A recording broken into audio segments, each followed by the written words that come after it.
use the mic. Here, let's get the mic. I'll probably strangle myself at least once, but we'll get the mic going.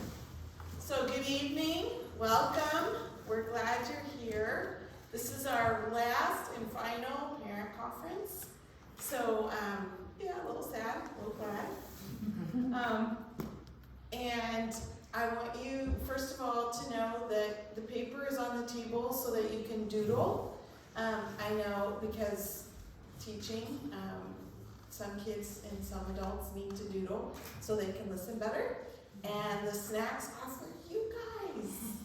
Yay! And we have to eat all the snacks tonight because this is the last one. So clean it up, okay? Clean it up, guys and gals. And there's drinks on the back table. There's water and tea, and I don't even know what else. Water and tea. Water and tea. Little hot for coffee. So if you get too hot, let us know. I don't know what we can do other than what we've already done, but we will Just the thermostat. adjust the thermostat or open the door or something, right? It might be hotter outside, I'm not sure. I'm feeling very warm, so. All right. So, in case you don't know, my name is Valerie Williams, and Dawn Shin here is also on the CE committee, and we've put this together for you tonight. I want to do a quick review. You should have some handouts on your table. If you don't have handouts from tonight, let us know, and Dawn will run and get you some. Okay. Check that out. And I wanted to just go over a couple things in the notebook. Your handouts, last month we talked about managing big emotions, and there were a couple of really good handouts that I forgot to give to you, so sorry. This is one of them. It's a really good reminder for kids. If they see their little hand, you can teach them to put their hand up and think about those 5 things. Another one is you can cut these out and maybe mount them on construction paper or something a little more sturdy. And the child can choose. Maybe we talked about the calm corner last time. They can maybe put a clothespin, a little tiny clothespin on there, and they can choose what it is that will help them calm down. And there's 2 of those wheels. And then there's the handout for tonight. Also, I wanted to point out to you in the back of your notebook, there's a, if you are not familiar with Kate and Mac from Wycliffe, they have some really awesome stuff. And this is a 7-day devotional that they've put out. It's kind of just a kickstart. If you're not in the habit of doing family devotions, this is a good start for you. Another family devotional in the back of your notebook is from Keys for Kids. Keys for Kids, this is what my kids grew up on. Their devotionals are really fun. These are just samplers. You can write to them and get the full subscription. It comes quarterly, I think. There's a little book that has devotions for every day. They have them for kids and for teens. And if your teen is not in the habit of having daily devotions, this is a really helpful tool for them to every day, maybe before they go to school or something, while they're waiting for their turn in the bathroom. That was always a thing in our house, because we had boys and girls, have their little devotions. So these are just some tools and resources for you. As CE committee, we want to equip, encourage, and engage. So this is our way of equipping you and helping you. Because we talked about every time we've talked about why we're here, and the sun is totally blinding me, but can you see this picture? Mm-hmm. All right. Do you guys remember what this picture represents?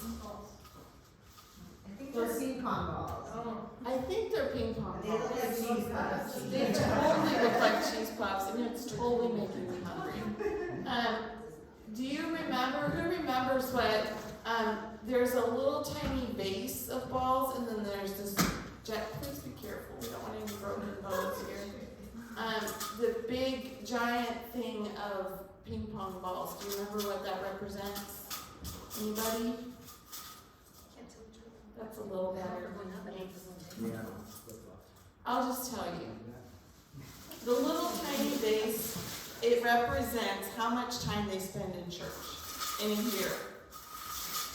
The big, tall thing of balls represents how much time that you have your children at home. And so clearly, we're here to equip you because you have your kids way more than we have your kids in JAM or preschool church. So that's why we're here. We're here to help. And we want to come alongside and do whatever we can to say we're here. We want to help you out. This is a tough job, for sure.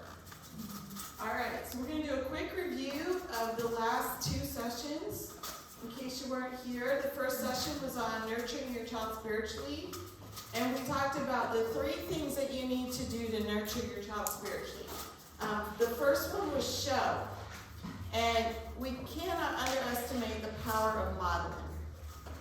Your children are like little parrots. What you say, they say. What you do, they do. And you have the power of influence. Thank you very, very, very, very much. And you have authority from God. Sometimes we forget that. Guys, we've got power. Yippee. We've got authority from God to disciple our children. The next one was tell. We need to be about teaching them about God's big story. You know, the Bible is a whole story. It's 66 books, but it's one story. And we need to teach them that story and invite them to see their part in that story and how your family fits into God's big plan. Because you have a role and they have a purpose. They need to see that they have a role and a purpose, especially now, guys. Especially now. With COVID and everything else that's going on, your kids need to know they have a purpose. And it's not sitting in front of electronics. That is not their purpose in life. God made man, Adam and Eve, and guess what? Before the fall, He put them to work. Because work gives us meaning, it gives us purpose. And so that's important. It's important for us all to have that. And to make time regularly to talk about your faith. And we had shared some scriptures about that, and that's part of why you have some resources in there for family devotions. And the last one was pray.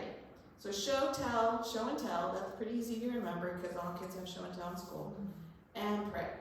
Pray that they'll love Jesus, pray that they'll choose to trust and obey Him. And, it's not on here, but pray for their spouse. That is so important. I cannot, they can walk with the Lord and then they marry somebody that,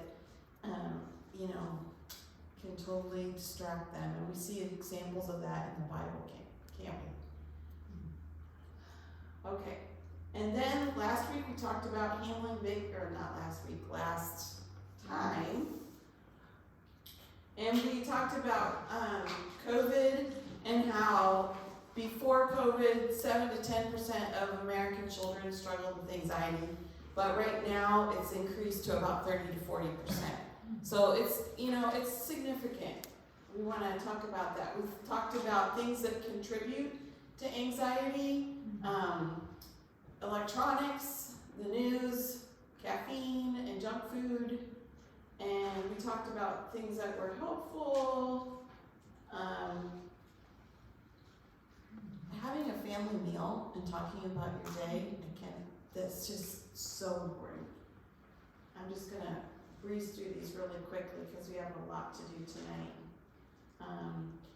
And some of these are in your notebook. Your coping skills are in your notebook, your calm corner, talk right, art it out. Okay? All right, so here we are tonight. wrapping it all up. So we laid a foundation. We talked about a key issue. And that was only one key issue. We could have dug out a lot more key issues, but we felt like emotions right now were very, very important in light of our current situation. And then this is kind of the grand finale. The grand finale is, how do you have a godly home? Well, I want to tell you, my family and I lived in China for a couple of years, and one of the big takeaways for me from our time there was you have to be intentional, because things don't just happen there. You have to be so intentional about planning your interactions with others. And I thought about that in application to parenting as well.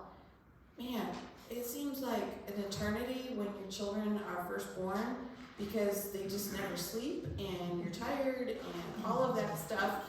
But once they hit school age, once they go off to school, every school year flies by and you're like, oh my goodness, they're done with kindergarten already. Oh no, they're done with first grade already. And all of a sudden, you're going to senior graduation. It just flies by.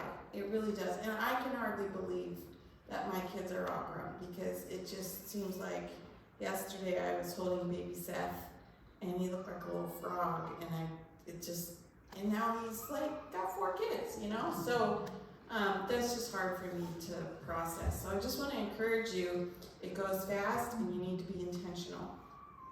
One of the things that I learned from I work for a mission organization, and our director had some meetings with us way back, this has been quite a long time ago, about goals and objectives. And he said, your goal or your objective is kind of like the end of the arrow. He called it Plutoman's arrow. And you need to know what your goal or what your objective is, and then all of your activities, all of the things that you do, help you to get to that goal or objective.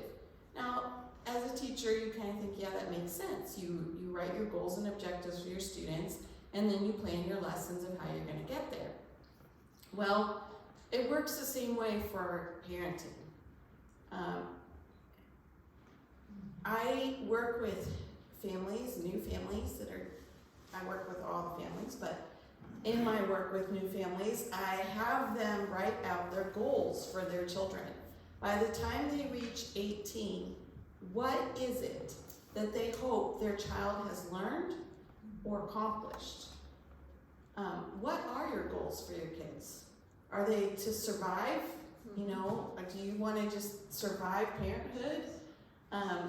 What do you want them to be like? And when you have those goals, then once you know what you're shooting for, then you can think about, how am I going to accomplish that? And I really wish that I had known this before my firstborn was born, because I think that there were some things that I could have done a little more intentionally, a little better, to train my kids and to make sure that we hit those goals and objectives, rather than just living life and saying, oh, what are we going to do this weekend? I think let's go for a hike, or we've got this project we have to do, we have to plant the garden this weekend. But instead, I wish that I had thought about, okay, these are my goals, or our goals for our kids, and I want to make sure that we intentionally plan things that will help us accomplish those things. So what I want you to do right now, and I know some of you don't have your spouse here, and that's okay, but I want you to think on your handout, you have a little bit of space for thinking about some goals. And if your spouse isn't here, maybe go ahead and write down some ideas, and then you guys can talk about it like when you have a chance. You can say, hey, what do you think your goals would be? And then share your goals and see if you can make them come match, okay? So I do that with our philosophy of education. I say, okay, because oftentimes I have parents from two totally different backgrounds. Maybe one was an MK and one wasn't, or whatever. And so it's like, what do you think education is? Okay, do it separate and then come together and see if it matches and talk about it together. So right now, I'm going to give you a few minutes. I want you, if you have a spouse here, I want you guys to, or you could do it separate and talk about it later at home if you want, and kind of match them up. And if you think that maybe you need another piece of paper, we still have some more back there, I believe. So write down your goals for your kids. What is it that you hope your kids are like by the time they hit 18? And then, number 2, I'm going to leave this up here so you can see, how will you accomplish these goals? So I know some of you have older kids, but even if you have older kids, you still have kids that aren't quite graduated yet too. So just think about that.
just like, it's like big, and I actually put ears on, and the one is exactly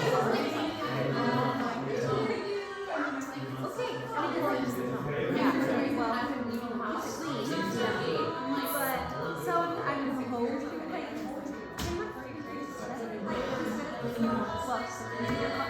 well, he fixed it. I don't know what's wrong with it because it's not doing what it did before. He fixed that, but now because sometimes you start and wrong and then every time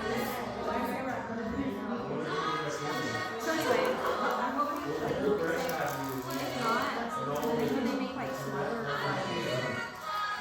so might not keep up. Yeah. That's an extra pouring. Yeah, I cleaned it. Oh, clean it all up. I go to turn it on. Oh, that's good. And one more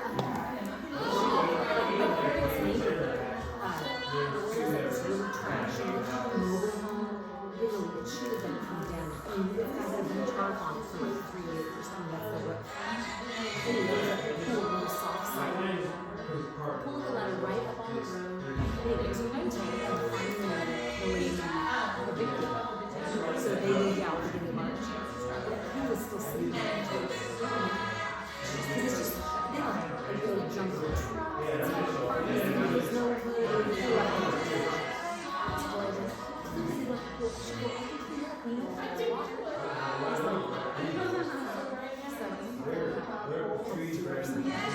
yeah, we can put the French down, so we'll just put it out there.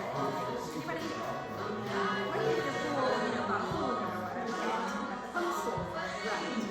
When you upgrade it, yeah, our old pool that we had, was like this, yeah.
So if you have older kids, especially tweens, maybe teens, there is an excellent resource. It's in your resource packet at the back of your first handout.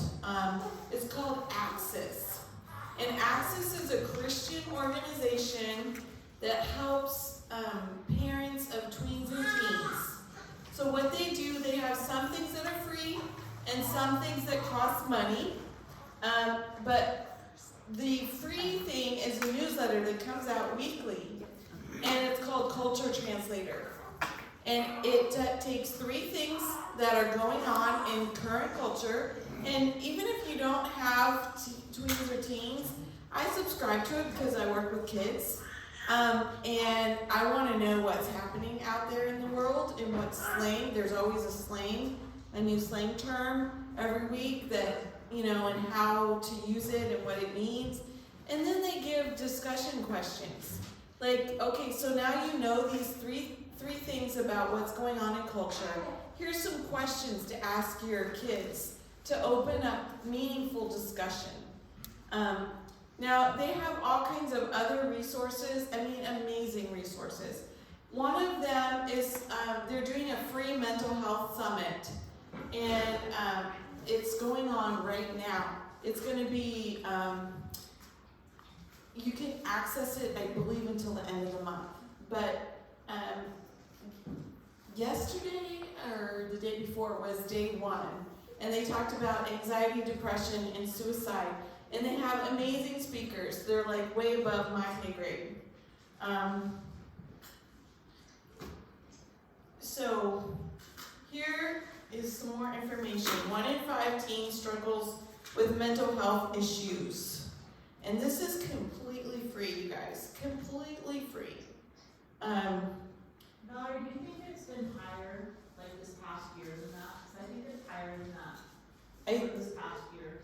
Probably. Well, obviously it is, because the stats that I found were 30 to 40% of kids are struggling with anxiety and depression during this past year. So yeah, it's probably more like 3 in 5, I would say. And so even if you don't think that your kids are struggling, I would still, if you have older kids, I would still highly recommend it, because it gives you resources. And sometimes one of the things that I appreciate is being involved in a community where other people can speak into the lives of my kids. That's one of the things that I loved about living overseas, was that our community had like-minded people in it. And sometimes when kids are teens, they think their parents are stupid, or they just don't know things. And so other people could speak into the lives of my kids when I couldn't. And I could offer that same for someone else's children or teens. So I would still recommend it, especially if you work with kids or you have teens. Even if you think that your kids are doing fine, I would still highly recommend it. So all you got to do is sign up, and if you're interested, you can see the website up there. It's access.org. If you go to access.org, and it's also in your notebook, you can find the website address. Go there and you can find the information and sign up. And you don't have to listen to it live. You can listen to the recordings. So that way, but it's only going to be available until the end of May for free. So if you're going to do it, find some time after whenever you're tired. I was going to say after your kids go to bed, but when you have teens, frankly, sometimes I went to bed before they did. So that's that. All right. I'm just going to go ahead and shut this down now. And that's my lovely family. And we have an amazing opportunity to have a parent panel. We have 4 lovely adults who have raised, or in the process of raising, kids who are going to come, and I'm going to ask them some very, very lovely questions.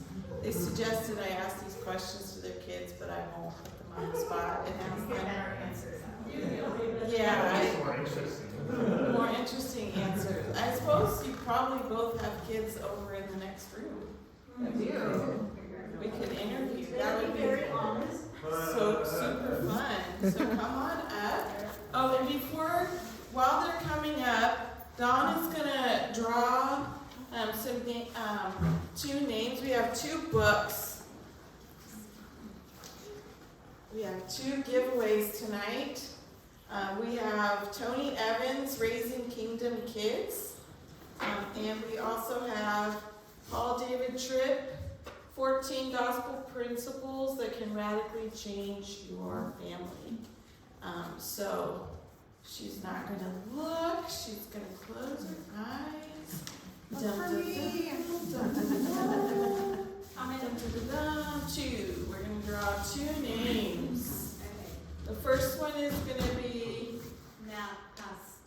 all right, Matt. So you can pick which book you would like. I have formally noticed like Both M names. They're both good, so you can't go wrong with either one. And then we're gonna pick one more. Your name. That was Eric. Just put your name on there. All right, Eric. Here you go. Congratulations, winners. All right, we're all winners because we all have resources and we're all gonna learn lots tonight. So, thank you to my lovely panel. A big round, well, we'll give you a big round of applause at the end, don't let me forget. All right, don't forget to be eating up all those snacks, you guys. Okay, there's plenty. We can get some Oh more. yeah, I think we're gonna run out. That's why we put you upstairs so we give you all the snacks. Yep. All right, here's our first question. Oh, and I have a mic for you guys. And it's even live. So whoever's answering can speak into the mic so it picks up on our recording here. In the middle, you can hold it. All right. Question number 1. What is the worst piece of parenting advice you have ever received? Who wants to tackle that first? I can actually tackle that one. I don't mind tackling that one. So it took me a long time to think of something, but I don't have to say who it's from, right? No. Okay. We don't want to embarrass anybody. One of my family members, married into the family, thought that we shouldn't really discipline our kids, and so when we would go to visit, we'd ask the kids to do something and actually make them follow through, and that family member that married into the family felt like that was just a horrible thing. But if we're not willing to follow through with whatever it is that we ask our kids to do, we're kind of teaching them that they don't need to really listen to anybody, and it makes it harder when they get older if we're not willing to follow through. And I remember a couple of times I was like, God, I'm just too tired. I don't want to make them do what it was that I asked them to do. And God would just quietly whisper in my ear, get up, go do it. You can do this, it'll make your life easier later. It has, but that was probably the worst piece of advice. Like, boys will be boys, let them do whatever, let them run wild and run free, and there is a time for that. But if you ask them to do something, you need to be willing to follow through. Awesome. Anybody else? Have you ever gotten a bad piece of advice? When we were in Nepal with Asher, he had horrible hiccups, and my lovely Korean leader said, it's because he's cold. I thought that was really bad advice. He was wearing like a sweater, and but that was supposed to be a joke. Anyway, you get a lot of advice like that, I think, as parents, just well-meaning, but you just have to decide, like, is that for me, or is he really cold? Is that what is causing hiccups? And I think being willing to listen, and like my first thing as a new parent was just to argue. No, he's fine, but I think the Lord taught me to more and more just to listen and receive advice, even if I wasn't gonna actually take it. One thing that your dad told me lots of times, just funny, I joke about it now, is, well, they're not gonna name. I love Grace's dad. Was I think Asher one time was crying a lot, and I was trying to comfort him, and he's like, "Oh, they're kids. They're resilient. They'll get over it." And I just thought that was horrible advice, honestly, because I just think, you know, it's true. Kids are resilient and they go through a lot and they are able to rally. Doesn't mean I'm just gonna let them go through traumatic situations and just get over it. So that was, I thought, not the best advice, but. Okay, are we done with that one? Vince? I was trying to decide whether or not I should say this, because Okay. it's sort of Okay. tangent, and it might ruffle some feathers depending on opinions, but just along those lines of like, you know, they'll get over it, you know, tough it out, suck it up. I think for a while there in the church it was very popular to make little kids cry it out to go to sleep, like sleep training. And so you just leave them, let them cry until they fall asleep, and you want them to be independent. And even in some of the books, the rationale was, well, Jesus, God the Father abandoned Jesus on the cross, so, you know, which I'm like, that's terrible advice. And that is not Christian. So at least that piece of advice is not. So, you know, it's hard to get kids to sleep, and there's all kinds of ways to do it, but they do need to be nurtured, and they do need to know that they're loved and that they're safe. Okay. We adopted our youngest, Tessa, and she would not ever put herself back to sleep. She would scream bloody murder for hours if you let her. You had to go console her because she was traumatized. She needed to know that we were there and we hadn't abandoned her because she had abandonment issues. I have another quick one, so. Okay. Jameson, when he was born, like, it was kind of traumatic. He had the cord double wrapped around his neck, and so it was like bungee all the way out. And he had some ribs that went out of place, and they were pushing on his stomach, which was causing colic. So for the first 6 weeks of his life, we did not sleep at all. It was awful and wonderful at the same time, but we had people tell us, just let him cry it out. There was something wrong. Anyway, we took him to our pediatrician. She said, "Have you tried going to your chiropractor with him?" And I was like, "No, I'll try anything." And he did the Lion King adjustment, and literally like 2 adjustments, and Jameson was a happy baby that could sleep and not have to be held all the time. But that was a really, really difficult time when you aren't getting enough sleep.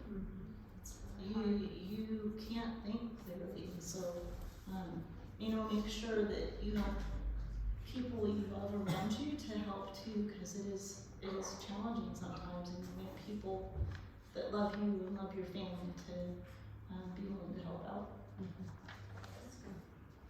Okay. Number 2, what advice do you have for young parents? Who wants to start? Time goes fast, don't miss it. It's like snap, snap, snap, and you're through one stage and you're in the next stage and the next stage. And you miss a lot if you're too busy. So that's one of my regrets.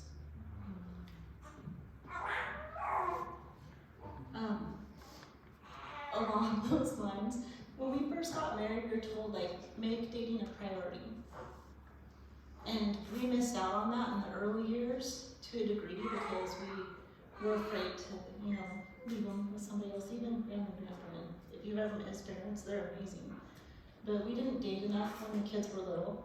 And if you are not making time for each other, it's really hard to be good parents. So make sure that you have that time together to nurture your relationship too. Amen to that one.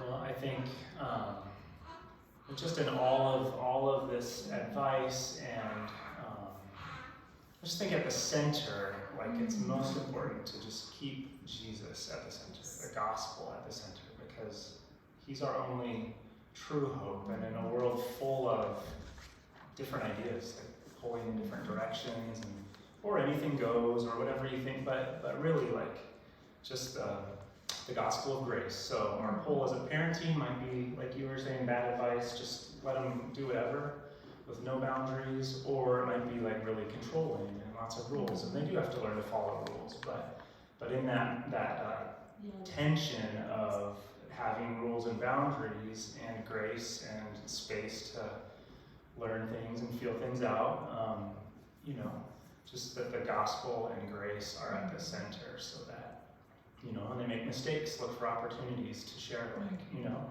we all make mistakes, we're all sinners naturally, but Jesus loves you and he loves us, and just take those opportunities. Very well said. Okay. If you could go back and raise your kids knowing what you know now, what would you do differently?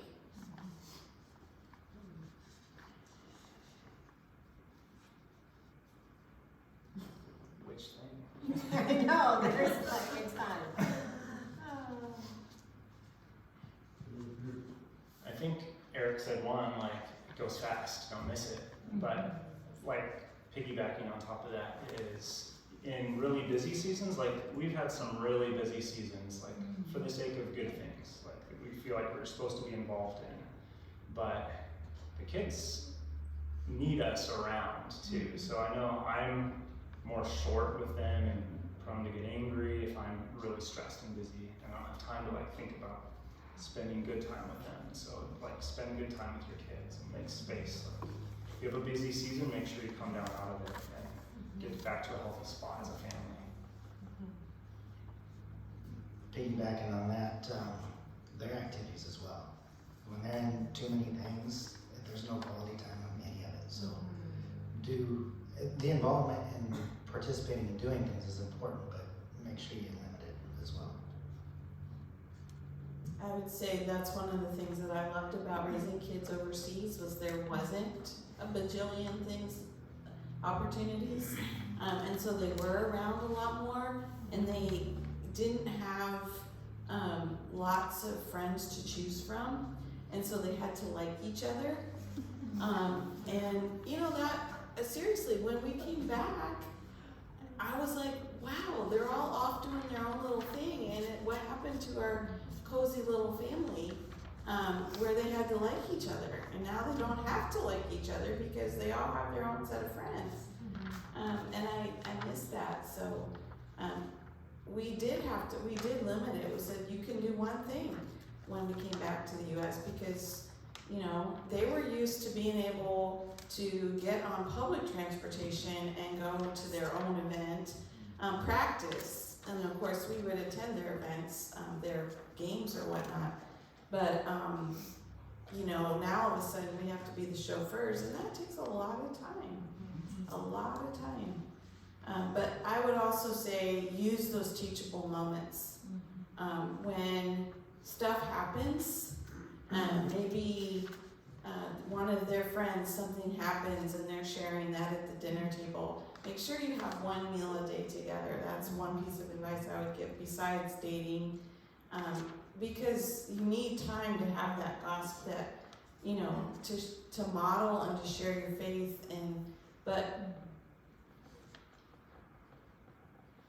do model your faith. You know, if you're taking them to church on Sunday, but the rest of the week, you know, you're posting on social media inappropriate vocabulary and other things that maybe shouldn't be there, your kids are going to see that, especially when they get older, and they'll be the first ones to point out how hypocritical you are. And they'll see it, and they'll say, wow, Mom, you're supposed to be a missionary, but I heard you say such and such a word, and wow, you know, you're such a hypocrite. It happens. Or, wow, Mom, you spend more money on your missionary kids, or you do this for them, and what about us? That's all stuff that my kids have said to me, so I have to make sure, you know, I'm getting them special treats and giving them time and love and stuff too, so. Ally, can I add to that one? Oh yeah. I was just gonna, this one really stood out to me because we raised our kids on the missions field too. I mean, we're still raising kids, so please don't think because we're sitting up here we've arrived. We know what we're doing. But one of the things that I really regret, but now I've seen the Lord use, is when we were headed to the missions field, we had some pretty harsh criticism given us towards the way one of our kids was acting. And looking back, it was because we had moved like all over the country, transitioning to China, and had been in several different homes, and he just was so confused with what we were doing. But I took, as a natural bent people pleaser, I took that and thought, oh, so I need to have these perfect kids, so people don't look at me wrongly, and I can be a good missionary. And struggled for several years, parenting with the idea of, if my kids misbehave or are naughty with other people, then that reflects on who I am as a mom and a missionary, and even not even a missionary, just a Christian. And I think this is a huge problem in our church. We just get this idea, not our church, the church, I should say. There's just this idea that, if kids are behaving, oh, their parents must be godly. And if kids aren't behaving, then what's going on, and it took a lot of work and a lot of hard things for me to walk through, for the Lord to break that in my own life. And it took repentance to my kids and having to apologize for many things, and seeing negative repercussions of that in their own lives. And we're in a way better spot than we were. How long ago was that? I don't know. It was a long time ago. But it's hard. It's hard when you are in a church and you know how you're supposed to be raising your kids, and your kids aren't necessarily reflecting those attitudes, to take that on as what's the word?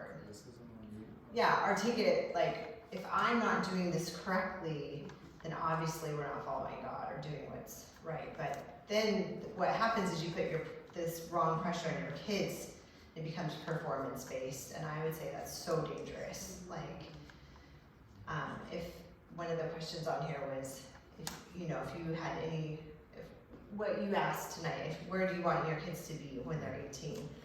And I think the biggest thing that Bryce said, walking through that, we want our kids to know that they need Jesus, not that anything they do is going to earn that or make them look like a good Christian or a good person, but to realize that they're a sinner in need of a savior, and they're going to make mistakes, but they have this gracious God who receives them and accepts them, and also parents who receive them and accept them when they make mistakes. And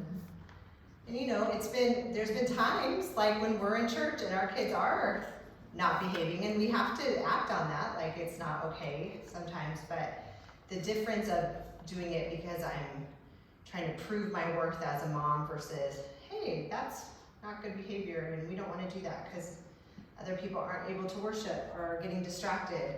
The heart behind it is, I think, what's key.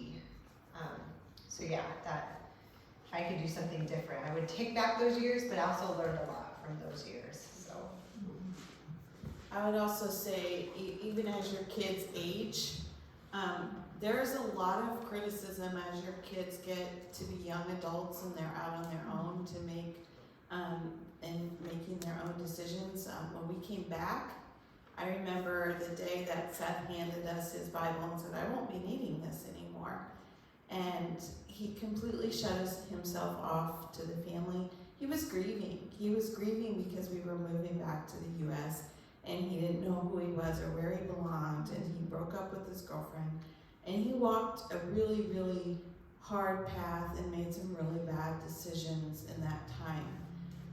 But the church, not this church, but the church really came down hard on us, especially the one we were attending at that point in time. We were terrible parents and that we shouldn't be missionaries and all of this stuff. But you know what? Our kids were nearing that young adult stage where they were starting to make their own decisions. And we have to say, We have to love them unconditionally and realize that they do make their own choices. We can raise them, and we don't want to compare, and we don't want to do it for the wrong reasons.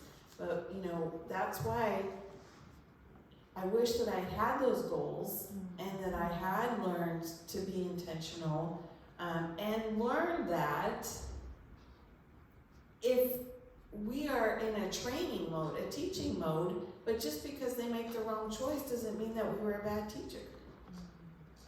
You know, and society puts a lot of pressure on us, like Kelly said, and it's not, that doesn't mean you're doing a bad job. It just means that kids are little sinners and they make their own choices. Well, and adults, like, we are too. We are, too, We yeah, continue to we're be. not perfect. Bryce, I have one.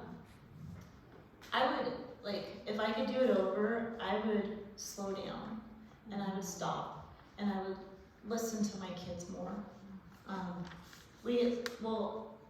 I've been teaching since before they were born, and I got a little bit of time off when they were born from maternity, and then I was back at it. And so a lot of times, my job would, I would sometimes put that before my kids.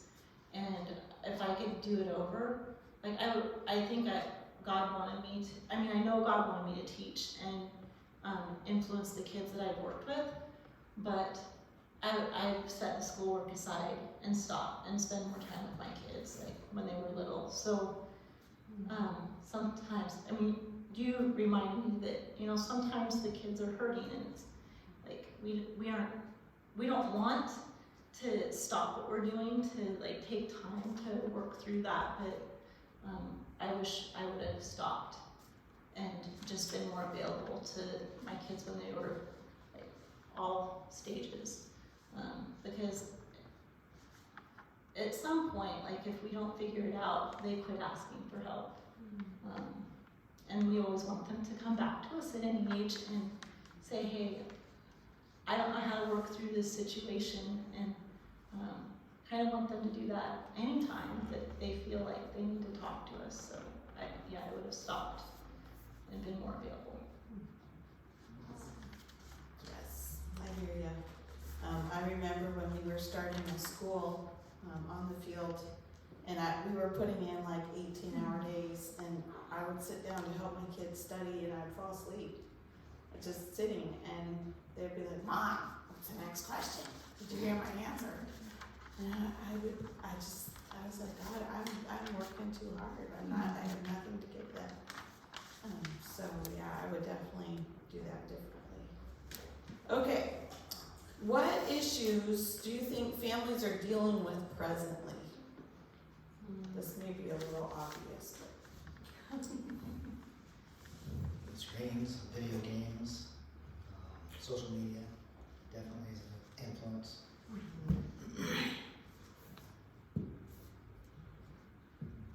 This world's really confusing right now.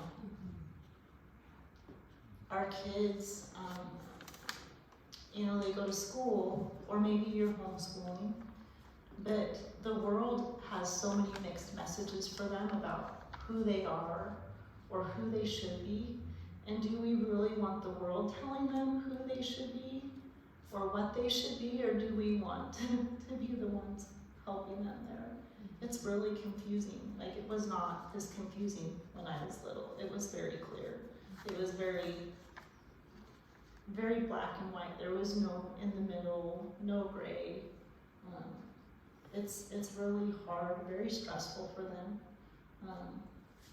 It's a good opportunity to just pour into them and love them and just affirm who they are, who God created them to be, and love their little personalities, and that they don't have to be like everybody else.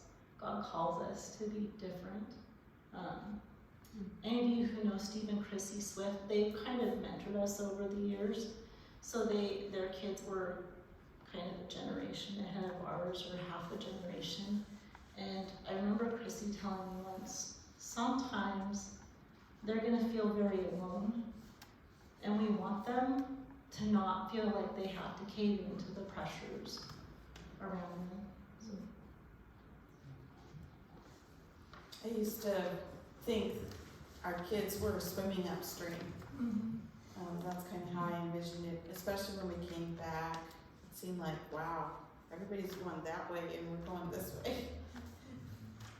I just heard a pastor say, like, I was listening to a sermon, I think in the car the other day, and he was just talking about culture, and like, he's talking specifically like teenagers. And he's like, don't be jellyfish. Just kind of like float around with the culture, whatever is popular at the time, but be like dolphins that are like swimming against the current, or have a mind of their own to make decisions of what's right and wrong, what's good or bad.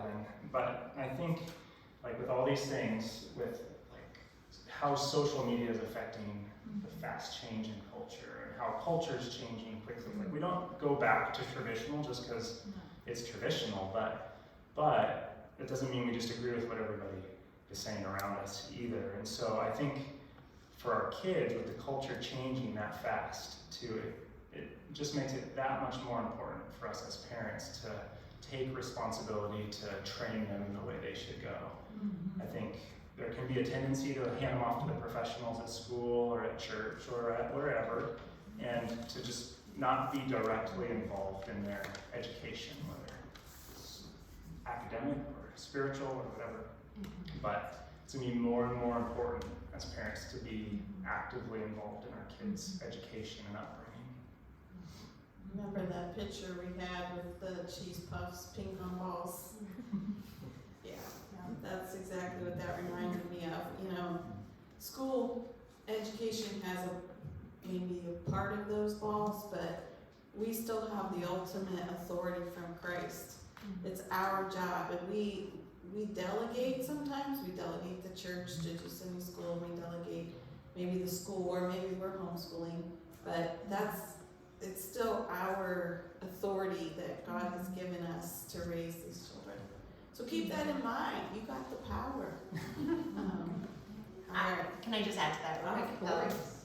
I would also just say, like, not just towards kids, but parents too, what social media has done. Just like tells us the cookie cutter parent, the perfect home, the pristine way to live, you know, and like I'm on Facebook and I have a bittersweet love-hate relationship with Facebook because it keeps me connected to people I want to stay connected with, but I also can just scroll down and feel like, oh, I'm such a bad mom, or I'm doing this wrong, or oh, I should do this in my house. So it's just so easy to just look at that and feel either judged and now there's this whole other thing coming on, like there's the bad mom blogs or posts where, there's a mom sitting around drinking margaritas because their kids just went to school, and how fun is that? And I think we're taking it to a different extreme, let's joke about how bad of moms we are and make fun of it. And I think that's a danger too, because then it takes away from the intentionality that we've been talking about. But just remembering that comparison is the thief of joy. You need to do what the Lord is telling you to do in your home with your children, and be careful what grid you're comparing your parenting to and your home to. And also, I love Alistair Begg's analogy. He's the old Scottish preacher that's on the radio a lot. He was like, before I had children, I can't do it in a Scottish accent, can you? You're so good at it. I like to see it. He's like, before I was married, I had no kids and 6 fairies. Now I have 6 kids and no fairies. Yes. Good. Yes, that's good. But just, we learn as we go, and each of them are so individual and different, and we can have this perfect theory of how our kids are going to be raised and turned out, but really, only by God's grace and being intentional, and it's still not going to go the way you think it's going to go, but. I have one last one. Sorry, it's the teacher coming. Probably one of the greatest issues recently, and I think it's completely, this world going goofy, but isolationism for families has been horrific, and we are so blessed to be in this community where we have the Kids Connect on Wednesdays. I haven't been able to participate in that, but wherever you can connect with other families, that share your values, that is going to be incredibly powerful because, like, we are social, most of us are, and we need each other. He is too, he just, he is. He just needs less. Yeah, he just, after teaching all day, he needs like, unwind. Yeah. And that's important too, so like, just be in tune with what the needs are of your family, connect with people when you need to connect, have that quiet time when you need quiet time. Because God made us to have those needs. They are not accidental, so make sure that you're taking care of those things too. One of the things that I learned when I was parenting was that I can only give out of the abundance of what I have, like a cup. And if my cup is full, then I have some to pour out to my kiddos. But if I've allowed my cup to go empty and dry because I've given too much, I haven't gotten enough sleep, I've been eating junk food, I haven't exercised, haven't spent time in the Word, I'm trying to do 50 million projects and service things, then I have zero to give to my kiddos. And that's what I did when we were starting the school. I gave and gave and gave and gave, and I wasn't taking in, I wasn't taking care of me, and I had zero, and I burned out completely. It took me like a year to recuperate.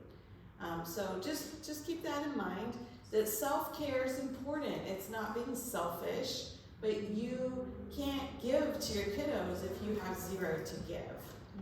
So make sure mamas especially take care of yourselves, because we all know being a mama is hard.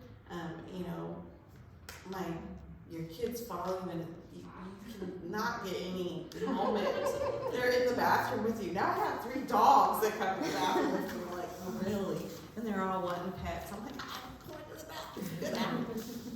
Never mind. I think it's hard on dads too, like, Yeah. they put in a full day and they come home and everybody's climbing all over them, but yeah, just find that balance. Okay, here's a good one. Last one that I have planned, and then we'll open it up for you guys.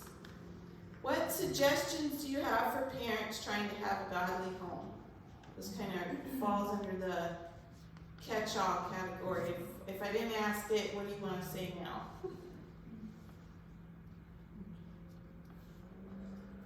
Besides what I already said.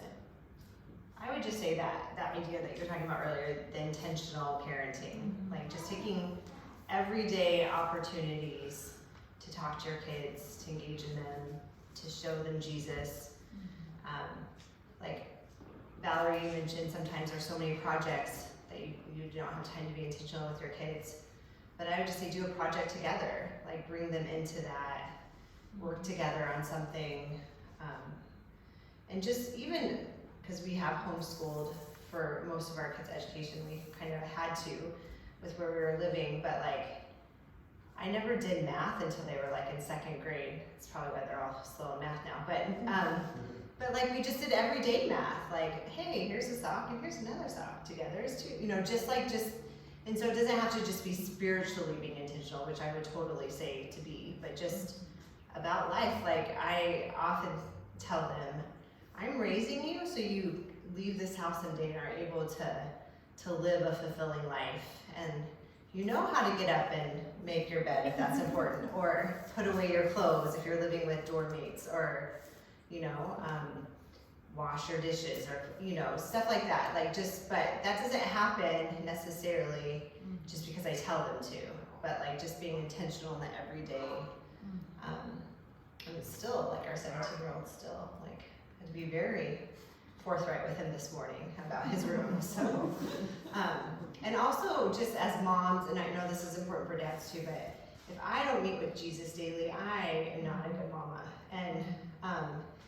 And so, I mean, I can try really hard and I can muscle through it, but like the grace just isn't there when things get, when the cup's not full, when things get tough. So, like I've just found the seasons where I'm really meeting with him and just being like, and it doesn't have to, I know what that will look like for you in your own home will look different, but for me it is waking up, usually early before my children rise, because I just need that time where there's no noise and distractions. Other moms squeeze it in at nap times or before they go to bed, but just being like, the Lord says, my grace is sufficient for you, my power is made perfect in weakness, but he also tells us to ask. And so there's been so many times, like I look back on a day and I was like, I didn't ask. Why didn't I ask for, you know? And then there's been days where I do ask for grace and he gives it in that moment, and I'm like, oh gosh, this is such a hard lesson to learn, like over and over again, but just be intentional to be with him and taking from him and trusting him to, like, the outflow would be to your children. I would say to the dads, which is only 4 of us here, but just consider how you and the way you're wired can lead your family spiritually. You know, some of us are more or less intellectual, some of us are more hands-on or less, and just how you're wired, how can you lead your family spiritually and be a good example and train your kids the way they should go. And then for everybody, I would just say read good books to your kids, like good stories. Like, I think we have so many favorites, but Wind in the Willows, Winnie the Pooh, Lord of the Rings, Narnia, all these good stories. Like there's big epic stories with lots of lessons to learn, and that is, our kids learn a lot from that. And they start to love those times, like reading good stories together. It's the only time they really see you cry. It's when you're reading these stories. Only certain ones. Do yours laugh at you? How I read? No. When you cry. When you cry, our kids will watch, like if we're watching a movie and it's like, they laugh, like they'll be like, Dad, you crying? Mom, you crying? What's wrong with you? Ours What's just wrong get with really you? quiet Yes, because they don't who see are it you? often. They might laugh at you, but it leaves an impression. Yeah, they do need to see us vulnerable. I just, as Rick said before, but time together.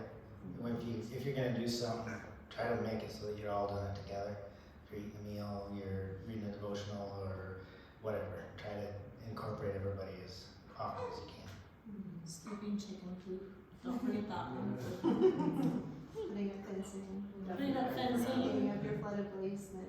Yeah, just being intentional and doing things together. I was thinking too, like, just pray all the time, Yes.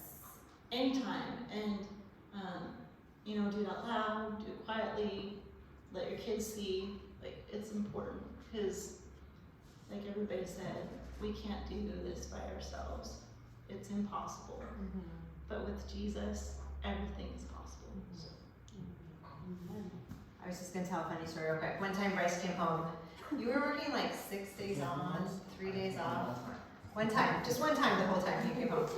And he walked in and I had to ask him something. He'd been home for 2 minutes. I was like, oh Lord, or I was like, Lord, and he's like, you can call me that if you want to. But I think I had all these little kids, like lots of little kids at one time, or I mean, they came one at a time, but I was at a point during that season where I was talking to Jesus a lot, like throughout my day, just asking for grace upon grace and help. And I think it was just so natural, like the main person I had been talking to that day was the Lord, so. But I just thought it was funny that verse was like, you can call me that. I think this has been great. I'm so excited that you guys could give us this, and I would just sum it up and live your life with your kids, and live it in such a way that when they grow old, they will look back. Now my kids they're not old, but they're young adults, and they're parenting. And as I watch them parent, I think, did I teach them that? You know, so what are they gonna say about you? As when they get to their role as parents, what are they gonna remember about you as a parent? So, like I said, it's good to think about that now as you're intentionally parenting, and just live life with them. My husband likes me to be there whenever he's doing something. It can be like building something and he wants me to be, I'm like, I can't hammer, I can't help you. No, you just sit down and just be with me. And I think it just makes me think our kids want to be with us, well, until they get to a certain age and then they don't want anything to do with us. But, just live life with them, and what you do with them, grieve with them, mourn with them, sing with them, be happy and joyful with them, do things as a family, vacation with them, and let them see you live life in a way that's pleasing to God, and be intentional about it. So that's what tonight's all about. So I'm gonna open it up to you, open mic. Oh, did I not mention that? Open mic. So if you have a question, raise your hand. I'll run you a mic. I didn't do that on there, sorry. Surprise! Ryan? As a man, how do you relate to a daughter? So, Way better than I do, I'm sure. so I think that, gosh, that's a good question. I have 3, and I'm learning, but I think, really, they just want to feel loved by you and by their dad. And so, they're all different, and I connect naturally with boys, we go do boy stuff, and the girls get in on some of that, and they don't care about some of the other stuff. So I don't know how to connect with them well over some of the things they like to do, but I don't know, maybe let them paint your nails or something. but they do just, but they do, they'll want to braid your hair if you have any left by the time they're old enough, or whatever, but they just want to feel loved, I think. So I've heard, I don't know if I've done a great job of this, but I've heard it said, to date your daughters, take them out, make them feel special and loved, and show them what, a good example of what a man should be, so that when they go looking for a husband, or that they know what to look for, and aren't running away to someone who will show them affection, whoever it is, because they were loved at home. Lots of hugs. Yeah. That's all you have? That's great. That's good. Hugs are good. Yes. She Awesome. does demand a lot of hugs, and that's good. Daddy cuddles are the best.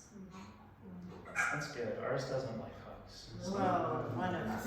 one of them doesn't, and one does. So. Oh, our girl demands hugs every day from her dad, and they have this ongoing, joke with them. Oh my goodness, these two, Dan and Eric nonstop, they banter all the time, and it started when she was just a baby. No kidding, they just have this bond that's amazing. And I'm not a dad, but I do know that you are modeling what a husband should be.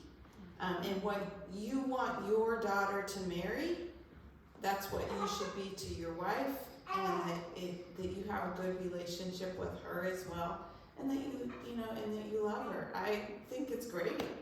Jim never took our daughters out, but I think that was not a thing when we were raising daughters, but I think it's a great idea, because you want them to model what a healthy relationship looks like. Because, man, there's so many unhealthy ones out there. You want them to set that bar high and buy a shotgun.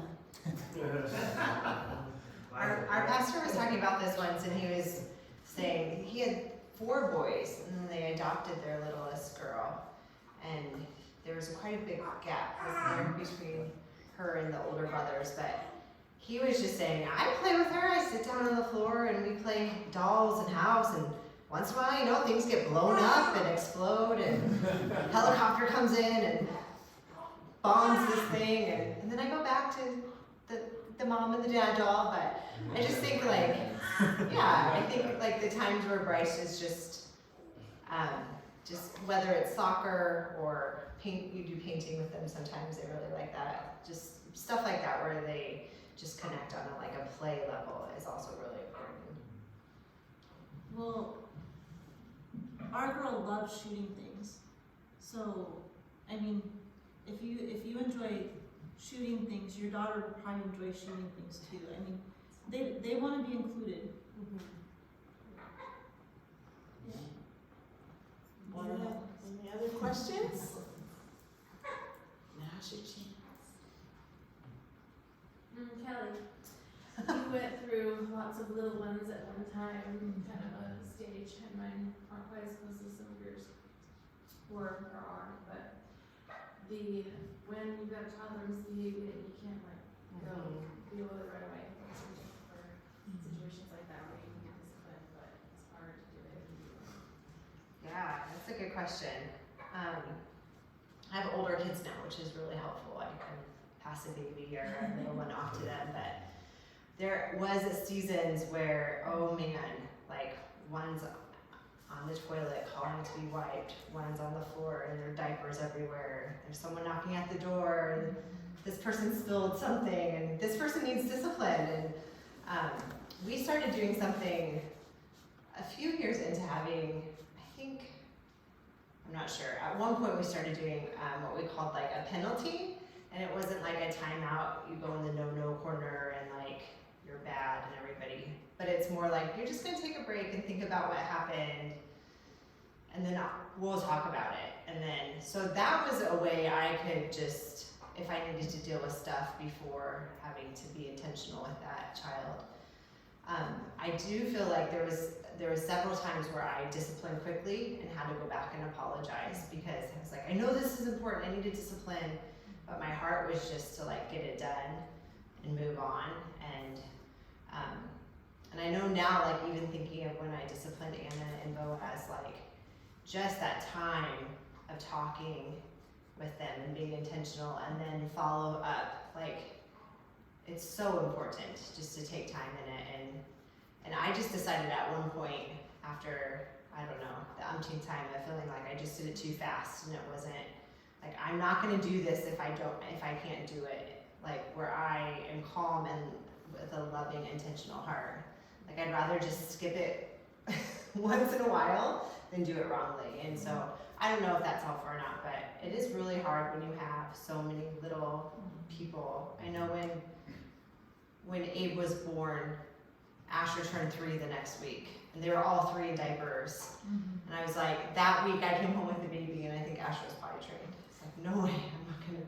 But it is hard when you have so many that are so little to be intentional with them. But like I feel like if you're asking the Lord for help in those moments, He will give you help. And trying to remain as calm as possible in the midst of chaos. It's a hard one for me, but I try. Can I? Yeah. So there are times when it's like really important to take care of something right away, but just an example that my boys will never live down. When I was pregnant with Rihanna, like I was exhausted. Taylor was, he had been 3, and Jameson was like 1.5, and I just needed a nap. And so during that time, they went into my bathroom and they found my lipstick. By the way, I never wore lipstick again for like the longest time. They camoed each other, because Daddy camos when he goes hunting. They camoed each other with my lipstick, and then after that, they did the walls. And so, like, I could have lost it, and I might have just a little bit, but then you just have to laugh. So, like, sometimes you just laugh, and other times you take care of it, and do-overs are okay. Like, if maybe you couldn't get to it right, like, immediately, but you say, you know what, you just did this, let's practice doing it the way that you should have done it instead, and that sometimes helps. But like every situation's a little different, and every kid is different. Like some things work with one and not with the other. We brought Fletcher home from the hospital, and Rihanna was ticked. He wasn't his sister, she punched him.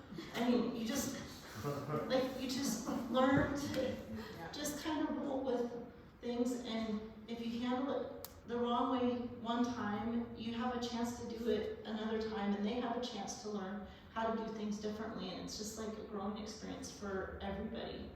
everybody. And I would say too, like, when you do it wrong, like, apologize to your kids. Oh, yeah. I don't know how many times, like, I've had to sit my kids down and say, you know what, when I spoke to you this way, or when I snapped at you, that was wrong. Like, I shouldn't do that. And they now, several of them will apologize to me when they've been snappy, or, so it's just like setting that example that I'm a human and I make mistakes, even though I'm your mama, and just, but setting the precedent. What does an apology look like? You know, Because they become teenagers and then they have the attitudes. yeah. And you want them to apologize for their attitudes, but if they've never seen you apologize, they won't know how to do it.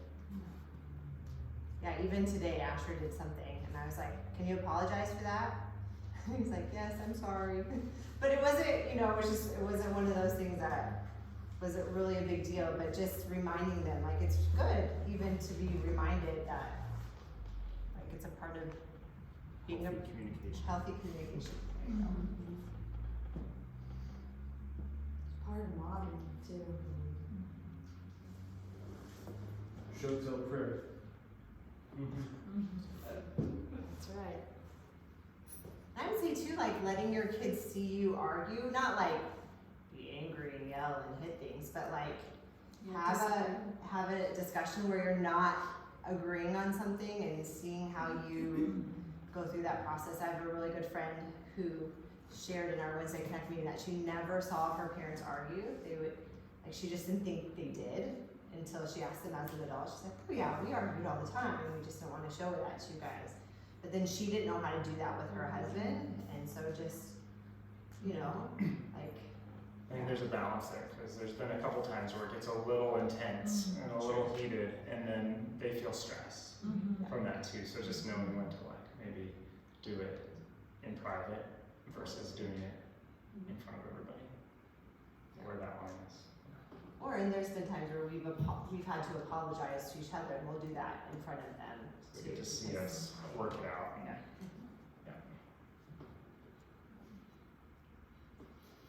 Any other questions?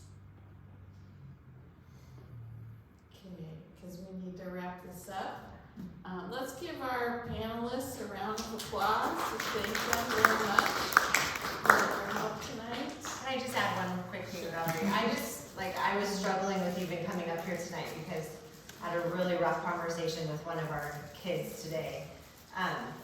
And he just knows how to push my buttons. He's the one that pushes the buttons that make me, you know, yeah, make me crazy. I won't tell you which one. I'm sure most of you could probably guess. But I just thought, like, I was so thankful as a young mom to have moms that spoke into my life, older moms, and like just like we still make mistakes. I made mistakes today. You're gonna make lots of mistakes. You guys are just about to have your first baby. We're so excited for you. You know, give yourselves grace too. Like, this is just, it's a big learning curve, and learn from your mistakes and move on. But like, just if we can focus on like how much we love because he first loved us, and just, you know, operate out of that love, then we're able to make mistakes and keep going. That's right. Don't compare, and know that you're gonna make mistakes because you're human, and know that love covers a multitude of sins.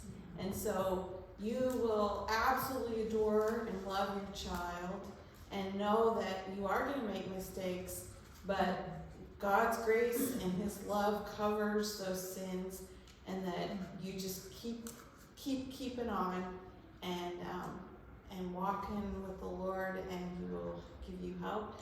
And don't be afraid to reach out to people and ask for help, or do life with another family that you know, that's great. So, all right, well, let's go ahead and close in prayer. Father, I thank you so much that you love children, and that you want to call them to yourself.